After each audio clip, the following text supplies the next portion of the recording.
வணக்கம் மக்களே. Today lunch box lemon rice, முட்டை பொடி மாசு, கருவாட்டு தொக்கு.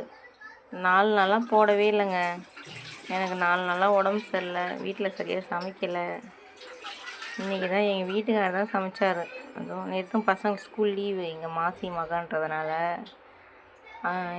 காலையில் எங்கள் வீட்டுக்காரர் தாங்க சமைச்சார். சரி சமைச்சாரா, சரி நம்ம லஞ்ச் பாக்ஸ் போட்டு ரொம்ப நாள் ஆச்சு சொல்லிட்டு திரும்பியும் போடலான்னு சொல்லிட்டு தாங்க போட்டேன். பாருங்க, கருவாடு வறுவல் நல்லா செஞ்சுருக்காருல, பார்க்குறதுக்கே சூப்பராக இருக்குது. சரி பிடிச்சா லைக் பண்ணுங்கள். இந்த மாதிரி சப்போர்ட் பண்ணால், ஒய்ஃபுக்கு உடம்பு சரியில்லைன்னா இந்த மாதிரி சப்போர்ட் பண்ணால், ஹஸ்பண்டுங்க பண்ணால் ரொம்ப நல்லாயிருக்கும். முடியலனாலும் மனசு ஹாப்பியாக இருக்குது. தேங்க்யூ. பிடிச்சா லைக் பண்ணுங்கள், சப்ஸ்கிரிப்ஷன் அதுதாங்க வாயிலே நுழைய மாட்டேங்குது. லைக் பண்ணுங்கள், சப்ஸ்கிரைப் பண்ணுங்கள்.